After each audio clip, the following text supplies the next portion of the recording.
할렐루야. 오늘 유명한 요절 말씀이죠. 24절 함께 읽을까요? 시작. 내가 진실로 진실로 너희에게 이르노니 한 알의 밀이 땅에 떨어져 죽지 아니하면 한 알 그대로 있고 죽으면 많은 열매를 맺느니라. 아멘. 1차적으로는 예수님의 십자가의 죽으심, 즉 희생에 대한 예언의 말씀이지만 25절 26절에 이어지는 말씀을 통해서 보면 저와 여러분도 땅에 떨어져 죽는 한 알의 밀알의 삶을 살라고 분명히 말씀하고 있습니다. 성경을 통해서 교리가 만들어졌지요. 이 교리라 함은 예를 들어서 사도신경도 일종의 교리라고 할 수 있고요. 그 다음에 우리 개혁주의의 유명한 교리가 웨스트민스터 신앙 고백서의 대요리 문답, 소요리 문답, 합쳐서 대소요리 문답이라고 합니다. 여기 요리는 요즘 쿡방, 먹방이 유행되는데 그 요리를 말하는 게 아니고 요약된 교리의 준말입니다. 자, 다시 한번 그 대소요리 문답 1문을 질문해 볼까요? 사람의 제일 되는 목적은 무엇입니까? 답합니다. 사람의 제일 되는 목적은 하나님을 영화롭게 하고 그를 영원토록 즐거워하는 것입니다. 꼭 기억하시기를 바랍니다. 오늘 유주교 예배에 이 말씀을 전했습니다. 오직 성삼위 하나님께만 영광 돌리는 우리들의 삶이 되어야 되는 거죠.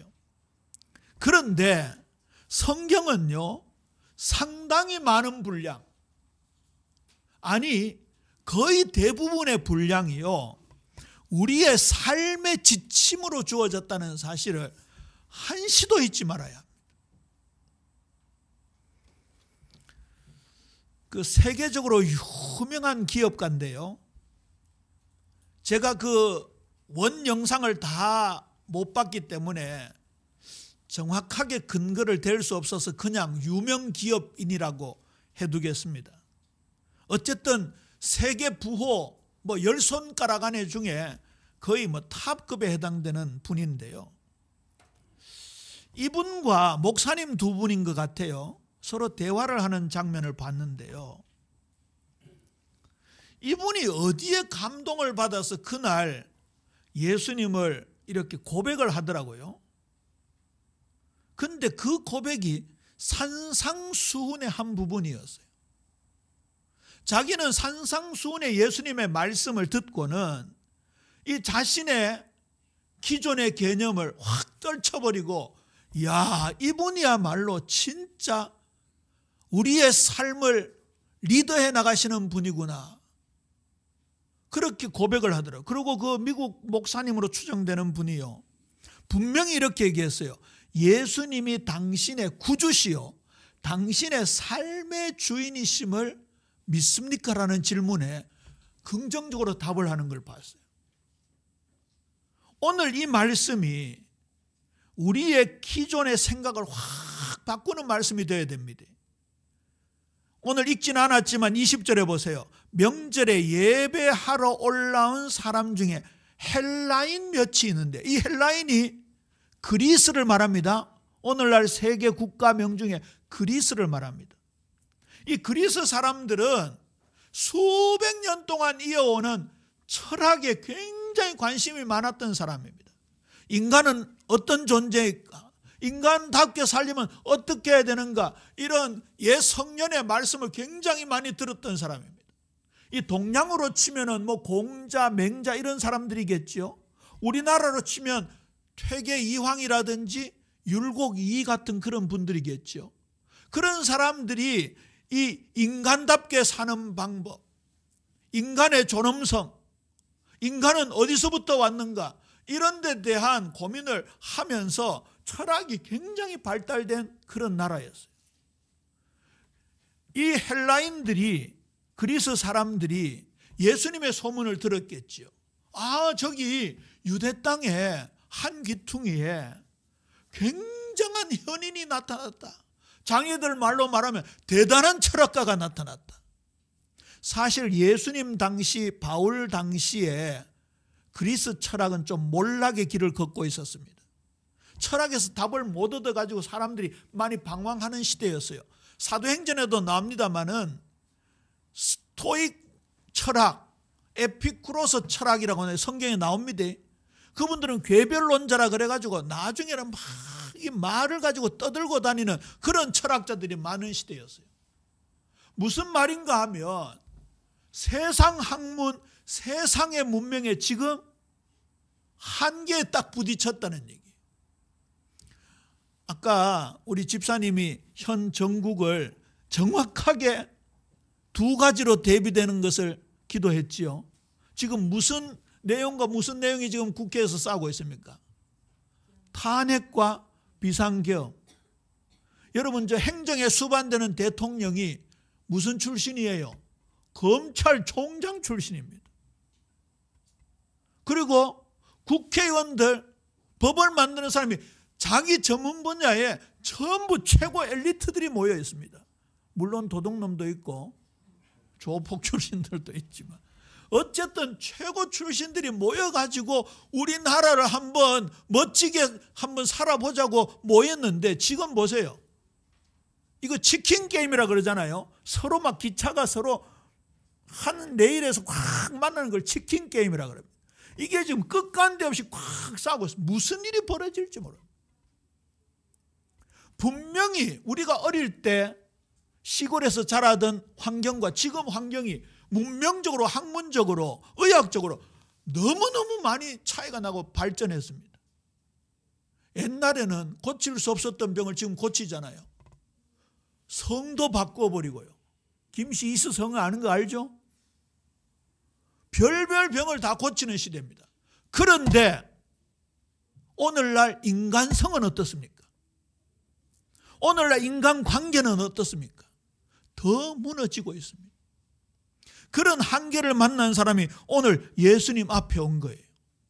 그런데 예수님께서 완전히 생각을 바꿔버리는 말씀을 한 거예요. 하늘의 밀알이 땅에 떨어져 죽어야 된다고 말씀하는 거예요. 저는요, 오늘 이 말씀을 묵상하면서 자주 말씀드리지만 신앙생활이라는 것은 우리의 생각, 우리의 근본을 완전히 바꾸는 거예요. 틀 자체를 바꾸는 거예요. 자, 오늘 서론에 구속 역사 속에서의 신앙생활, 좀 거창한 제목을 붙였습니다마는 지난번에 마리아가 예수님 몸에 순전한 나드 향유를 부어서 머리카락으로 닦는 사건이 예수님께서 나의 장례를 준비하는 것이라는 구속사적 의미를 부여했잖아요. 구속사, 다시 말씀드립니다. 하나님께서 우리를 선택하시고 예정하셔서 독생자 예수님을 보내어 주셨습니다. 하나님 은혜 베푸셔서 우리가 그 예수님을 믿고 하나님 자녀가 되었습니다. 그리고 점점점 그리스도를 닮아가는 성화의 과정을 거쳐서 예수님이 재림하시거나 우리 개인의 종말 때 영화의 단계에 이르는 것을 말합니다. 큰 틀에서 보면 창조, 타락, 구속이라고 하잖아요. 하나님께서 에덴 동산을 창설하시고 그 가운데 수많은 동물들을 창조하시고 무엇보다도 아담과 하와, 인간을 창조하셨습니다. 그런데 그 아담과 하와가 사단의 유혹을 받아 범죄함으로 말미암아 에덴 동산에서 추방을 받았습니다. 그걸 타락이라고 그러잖아요. 인간 스스로 에덴에 갈 수 있습니까? 없습니까? 절대 갈 수 없습니다.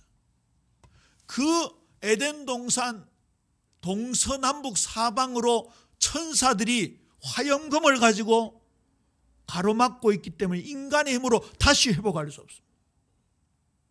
그 에덴 동산의 원래의 목적이요 축복을 회복하는 단 하나의 길이 누구십니까? 예수 그리스도이신 줄로 믿으시기를 바랍니다. 내가 곧 그 길이요 그 진리요 그 생명이니 나로 말미암지 않고는 아버지께로 올 자가 없느니라. 그래서 구속이라 그러는 겁니다. 구속은 길게 구자를 발음해야 됩니다. 구속하면 철컹철컹 하는 거고, 구속하셨습니다. 그게 창조, 타락, 구속. 그런데 마리아가 예수님 몸에다가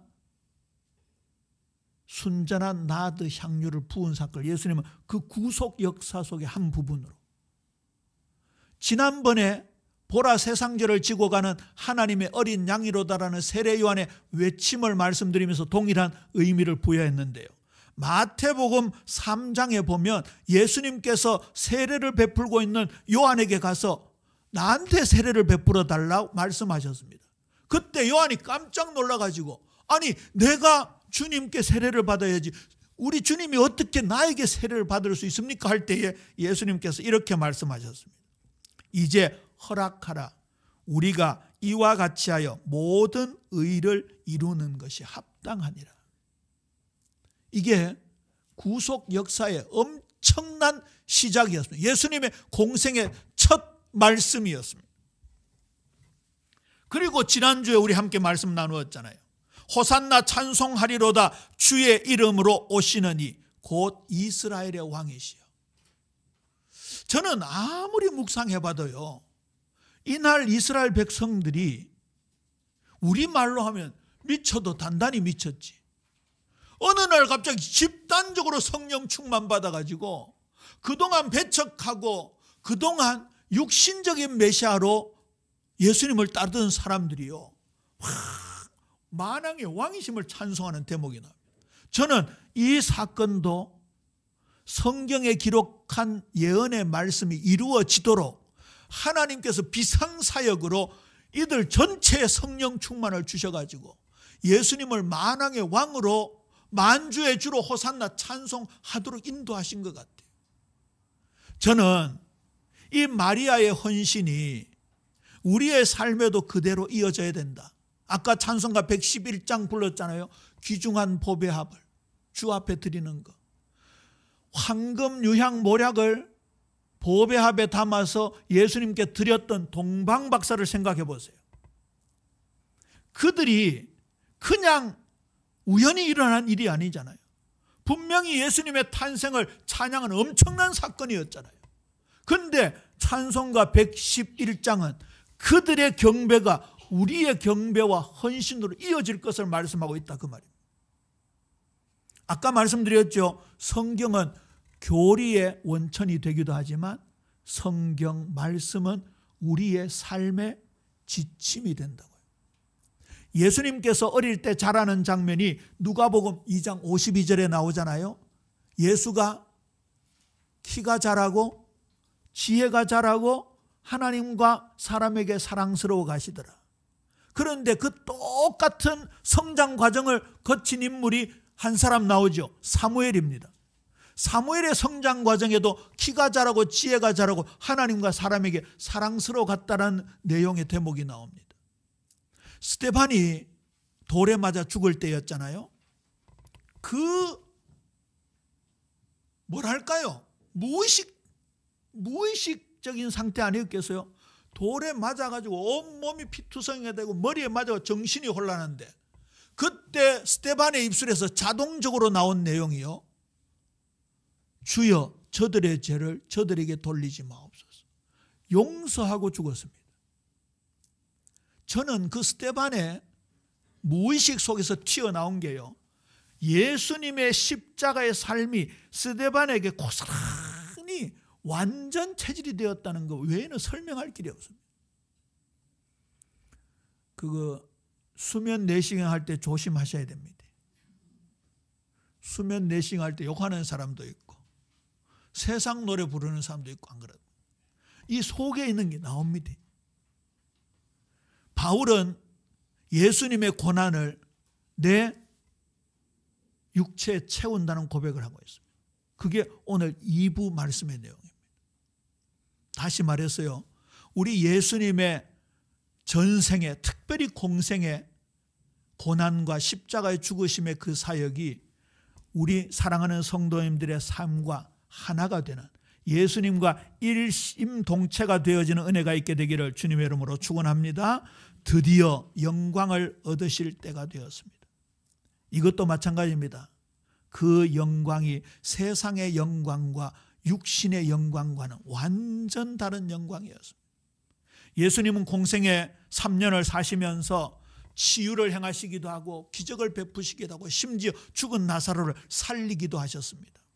하나님이심을 드러내시는 사건이요, 창조주이심을, 특별히 메시아 그리스도이심을 나타내는 사건이었습니다. 그런데 보세요, 지난 주일 어린 나귀를 타고 예루살렘에 입성하셨습니다. 굴림이 아니지요. 대속물로 섬기러 오셨다고 말씀하셨습니다. 마가복음 10장 45절, 우리 마가복음 10장 45절을 이렇게 염두에 두고 한번 읽어볼까요? 나도 섬김의 사람이 되어야 되겠구나. 시작. 인자가 온 것은 섬김을 받으려 함이 아니라 도리어 섬기려 하고 자기 목숨을 많은 사람의 대속물로 주려 함이니라. 희생정신을 우리에게 분명히 보여주고 있습니다.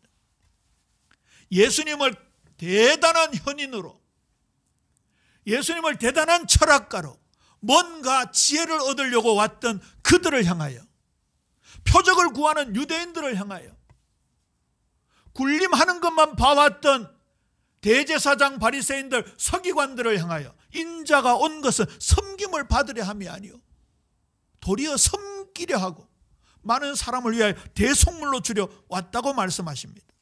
그런데 보세요, 예수님이 다시 오시는 그날은요, 그야말로 나귀가 아닙니다. 크고 흰 말, 백마를 타고 이 땅에 재림하시는데, 계시록 19장 16절에 보면 그 옷과 그 다리에 이름을 쓴 것이 있으니 만왕의 왕이요 만주의 주라 하였더라. 저와 여러분이 이 영광 속에 참여한다는 말이 있습니다. 그렇죠? 우리가 주님이 공중에 재림하여 혼인잔치를 베풀 때 우리도 끌어올림을 당해서 거기에서 주님의 영광을 참여한다는 그런 놀라운 장면들이 있습니다. 자, 오늘 요한복음 12장 20절에서 36절까지 전체가 오늘 본문의 내용인데요, 이 중에 26절 한번 볼까요? 26절. 사람이 나를 섬기려면 나를 따르라. 나 있는 곳에 나를 섬기는 자도 거기에 있으리니 사람이 나를 섬기면 내 아버지께서 그를 귀히 여기시리라. 아버지 하나님께 귀하게 여김을 받는 것, 그 길이 어디에 있다고요? 앞서 말씀에 있다고요. 하늘의 밀알이 땅에 떨어져 죽는 것에 있다고요. 그리고 예수님을 따르는 삶에 있다고요. 그 다음에 36절 마지막 절 함께 읽습니다. 시작. 너희에게 아직 빛이 있을 동안에, 못 찾으셨어요? 요한복음 12장 36절입니다. 함께 읽습니다. 시작. 너희에게 아직 빛이 있을 동안에 빛을 믿으라. 그리하면 빛의 아들이 되리라. 아멘. 하나님께 정말 귀하게 여김을 받고 우리의 삶이 반짝반짝 빛나는, 그야말로 예빛교회, 예수님의 빛이 나타나는 삶을 살기 위한 전제 조건이 뭐라고요? 하늘의 밀알이 땅에 떨어져 죽지 아니하면 열매를 맺을 수 없다고요. 그 영광을 우리가 진짜 볼 수 있는 것이 우리의 참된 신앙생활이다, 그 말입니다. 예수님께서 이 땅에 오신 목적입니다. 앞으로 많은 열매를 맺으시게 된다고 약속하셨습니다. 오늘 하늘의 밀알이 땅에 떨어져 죽으면 많은 열매를 맺는다고 했는데요, 그 씨를 뿌리는 걸 생각해 보세요. 씨의 생명이 땅 속에 들어가는 겁니다. 여기 예쁜 꽃들이 있는데요, 이 양란이라 그러잖아요. 양란 중에 호접란이라 그럽니다. 나비 날개처럼 생겼다. 얘들이 씨가 땅에 딱 뿌려지잖아요. 그 씨 안에 생명이 땅 속에 들어가는 겁니다. 죽는다는 말은 뭡니까? 그 배알을 감싸고 있는 껍질이 죽는다, 그 말이에요. 만약에 이 씨앗이 땅 속에 들어가서 껍질이 안 깨어지고 죽지 아니하고 그냥 그대로 있으면 싹이 납니까, 안 납니까? 절대 안 나지요. 저 이집트 피라미드 안에 콩을 발견한 고고학자들이 있습니다. 그대로 콩이 있더래요. 근데 그 콩이 아직 생명이 있는가 하여 그 콩 중에 몇 개를 딱 땅 속에 심고 적당한 물을 주었더니 싹이 나더래요. 수천 년 동안 그 콩이 안 죽고 있었던 거예요. 근데 딱 심으니까 죽자 그 속에 생명이 나온 거예요. 저와 여러분에게 하나님의 생명이 들어와 있는 줄 믿습니까? 예수님이 이 땅에 죽으심으로 말미암아 거기에서 놀라운 생명이 우리에게 전가된 것처럼 그 말이에요. 로마서 5장에 보면 로마서 11장으로 이어지는 것에 보면 그 씨앗이 생명으로 뿌려져서 이 극동지방, 극동이라는 말은 저쪽에서 볼 때, 서양에서 볼 때 제일 끝에 동쪽 나라를 말합니다. 이 극동 지역이 대한민국이고 일본 같은 나라도 아닙니까? 이 멀리 그 생명이 날아온 거예요. 이렇게 말씀드리면 누가 생각납니까? 미국, 영국, 호주 선교사님들이 생각나죠. 토마스 선교사님 같은 분들은요, 한국에 와서 입도 뻥끗 못하고 죽었습니다. 그냥 성경책 하나 전달해 주었습니다. 오래전에 우리 그 남미 에콰도르에 가서 순교한 젊은 선교사님들 영상을 보지 않았습니까? 그분들이 희생인 겁니다. 한번 물어보지요. 방금 토마스 선교사님, 알렌 선교사님, 그 인요한 국회의원 조상들이 린턴이라는 그 미국의 의사 가문들 아닙니까? 그분들이 의료를 베풀고 그다음에 자기를 죽이는 조선 군사를 향하여 성경책을 준 토마스 선교사님.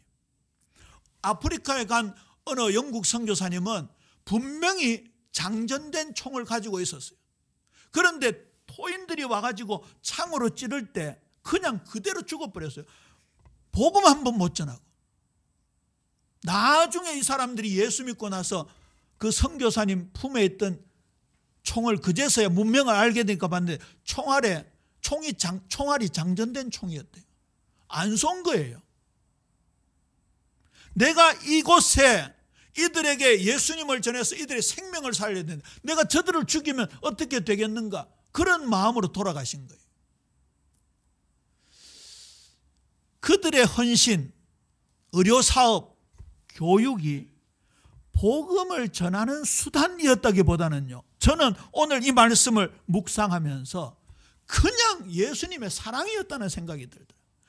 아까 스데반이 죽을 때 거의 무의식 상태 아니었겠어요? 무의식 상태에서 나온 말이 오동추야 다리 발가가 아니고 무의식 중에 나온 말이 개 XS 소 XX가 아니고 무의식 중에 나온 말이 십자가의 가상칠언 중에 하나였다니까요. 저와 여러분이 직장을 다니고 가정 가문이 있고 사회를 사는데요, 야 내가 이 사람들에게 이런 수단을 통해서 복음을 전해야 되겠다, 그게 아니고요, 삶 자체가 그리스도화되어 있어야 되는 거예요. 그게 진짜 전도의 중요한 꽃이다 그 말입니다. 로마서 5장이라든지 로마서 11장 이런 내용들은 집에 가서 묵상해 보기를 바랍니다. 자, 요한복음 6장 35절에 보면 예수님께서 이 바탕으로 말씀을 주신 거예요. 나는 생명의 떡이니 내게 오는 자는 결코 줄이지 아니할 터요 나를 믿는 자는 영원히 목마르지 아니하리라. 우리가 성찬식 때뿐만 아니라 지금 성경에 기록된 말씀을 제가 던지잖아요. 생명의 양식으로 던지잖아요. 그러면 이 말씀이 우리 마음밭에 뿌려져야 되는 거예요. 그럴 때 이 말씀이 능력을 발휘하는 거예요. 이거 또 예를 들려니까 좀 그런데 이거요, 저기 내놔야 됩니다. 그래야 때깔이 좋아요. 적당하게 햇빛을 받고 적당한 물을 받아야 돼요. 전에는 모르고 그냥 여기 놔뒀더니 며칠 안 가가지고 전부 시들시들하고 꽃봉오리가 다 떨어져. 이 꽃봉오리 얘는 이제 자라나는 건 저게 다 떨어져 버려요. 오늘 아이들에게 비유를 들었지만 이 핸드폰이 목적이 뭐예요? 핸드폰 목적이 뭐예요? 대답 안 할래? 남윤이가 수준 높은 단어로 얘기하더라고요. 통신 이러더라고요. 통신.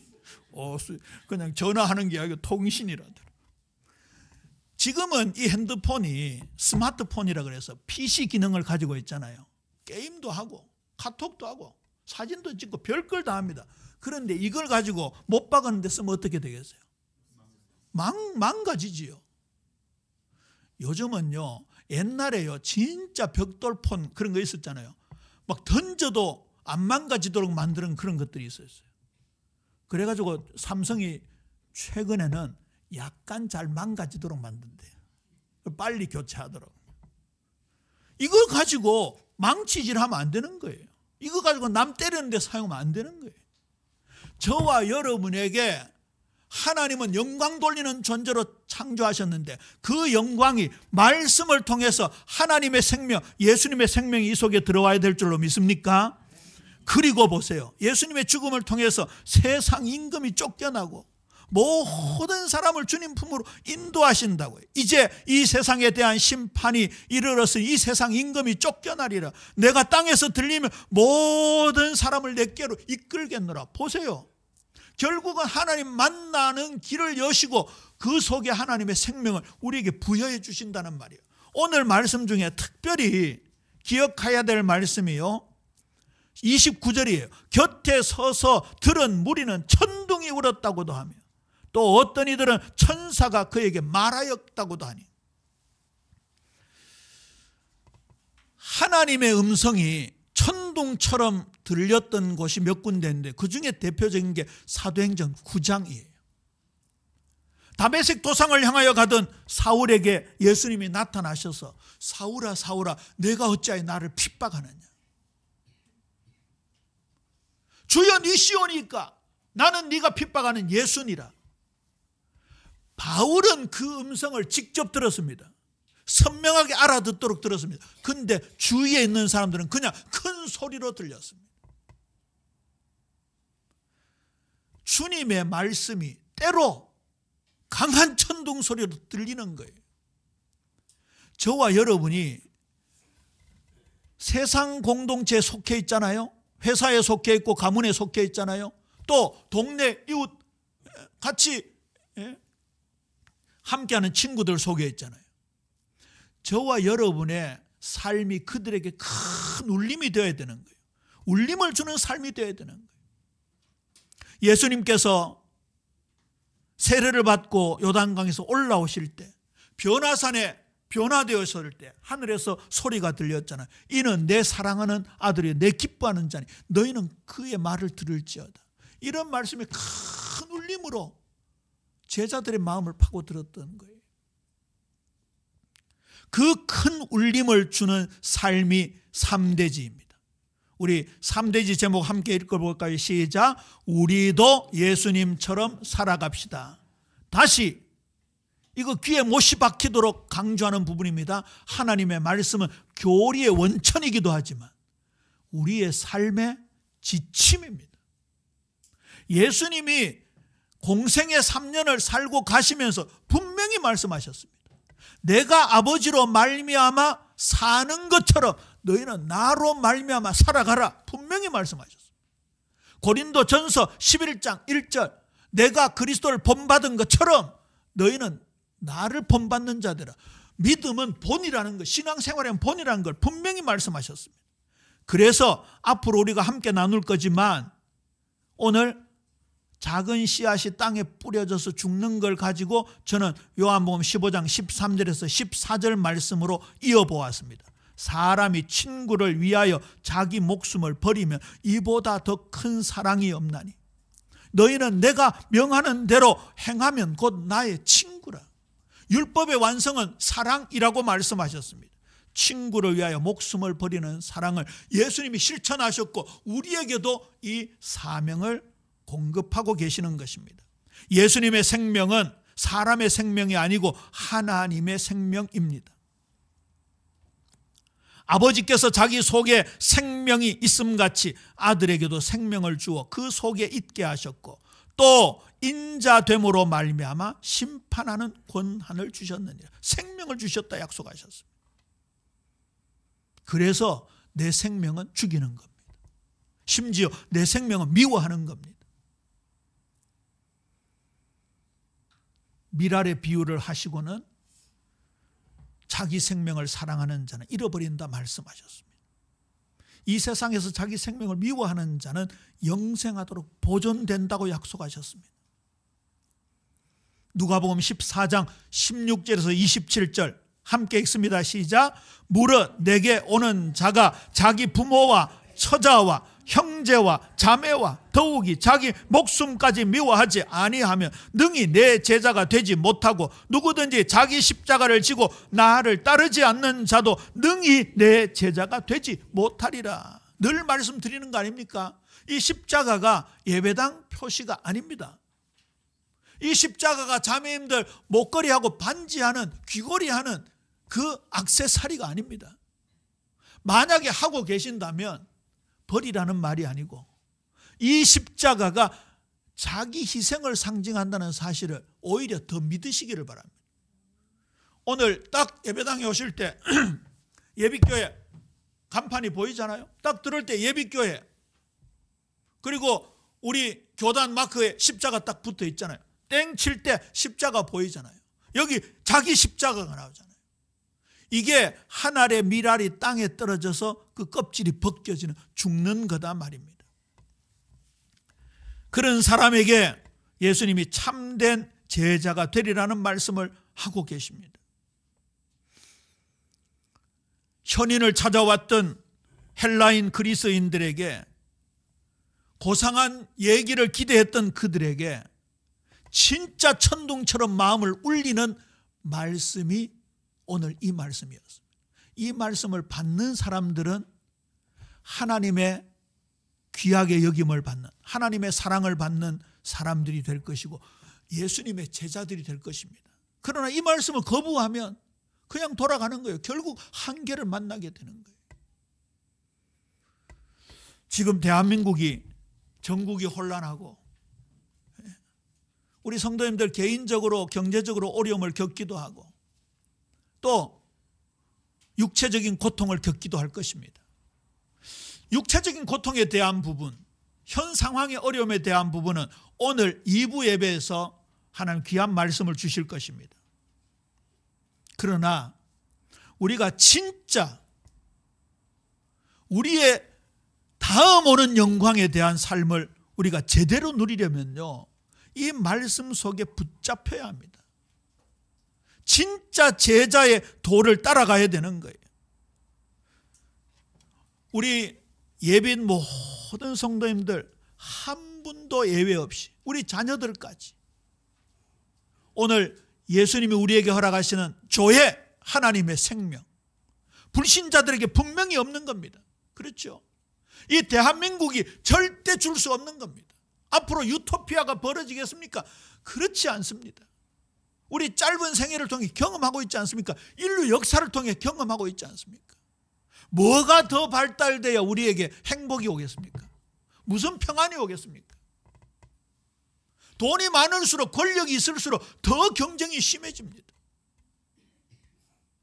진짜 어제나 오늘이나 영원토록 동일한 예수 그리스도, 그분의 말씀. 저는 이 성경 말씀이 고전 아닙니다. 고전 아닙니다. 이거 구닥다리가 아니란 말이에요. 가장 현대적이고, 현대적이라는 말도 좀 거시기 하지. 영원한 단 하나의 진리, 흔들리지 않는 단 하나의 진리. 지난번에 말씀드렸잖아요. 우리가 하나님의 창조물입니다. 그럴 리가 없지만 하나님이 사라져버리면요, 영화에 나오듯이요, 싹 없어져 버립니다. 이 세계 자체가 없어져 버립니다. 우리가 분해돼 버립니다. 그러면 또 이렇게 생각할 거예요. 누가 또 그러더라고. 하나님 안 없어지니까 나는 안 없어지겠네요. 그 말이 아니잖아요. 우리의 존재 근원이라는 말이 뭡니까? 우리가 그분 뜻대로 살아가는 거예요. 그분 뜻대로. 말씀을 맺습니다. 어두운 세상을 살아가는 유일한 방법입니다.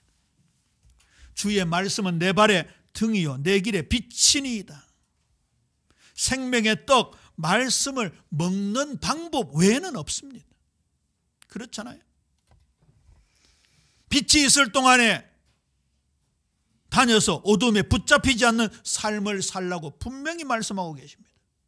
이게요, 우리 속에 완전히 일심동체, 예수님과 일심동체가 되면요, 우리 성도님들 오해하지 마시기 바랍니다. 과거의 기준으로 잘못 요즘 말씀을 받으면 목사님이 좀 율법주의냐, 도덕주의냐, 종교적이 아니냐, 천만에요.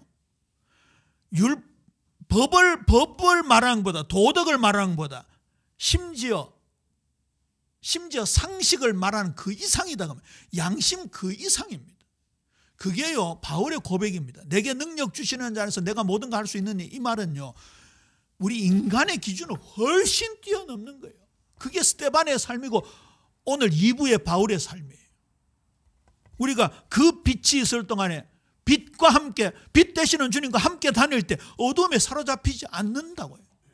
우리가 이제 남은 생에 이런 삶을 살아보자고요. 이런 삶을. 그래서 3대지에 우리도 예수님처럼 살아갑시다 한 거예요. 이 진짜예요, 진짜. 빛을 믿어 빛의 아들의 삶을 살라고 분명히 말씀하셨잖아요. 너희에게 아직 빛이 있을 동안에 빛을 믿으라. 그리하면 빛의 아들이 되리라. 예수께서 이 말씀을 하시고 그들을 떠나가서 숨으시니라 하셨습니다. 우리 예수님께서 십자가 지시기 직전에 주셨던 너무나 귀한 말씀입니다. 우리 예빈 모든 사랑하는 성도님들, 우리 자녀들에게 이 말씀의 씨앗이 심기어지고 예수님의 생명이 우리 속에 전가되어 예수님 생애와 일심동체로 살아가는 영광 돌리는 삶을 살게 되기를 주님의 이름으로 축원합니다. 아버지 하나님, 은혜를 감사합니다. 이 세상의 학문도 경제도 문명도 인간의 그 유구한 노력도 우리 인간의 본질을, 창조의 근본을 회복시킬 수 없을 뿐만 아니라 흔히 말하는 평안과 행복도 가져다 줄 수 없습니다. 우리 주님 예수님 말씀하셨습니다. 한 알의 밀알이 땅에 떨어져 죽으면 많은 열매를 맺느니라. 우리 예빈 모든 성도들 이 말씀 나의 말씀으로 받아 아버지 하나님께 귀히 여김을 받고 예수님의 제자의 길을 살아가며 빛의 아들로 살아가 하나님께 영광 돌리는 복된 인생 되게 하여 주옵소서. 감사합니다. 예수님 이름으로 기도합니다. 아멘.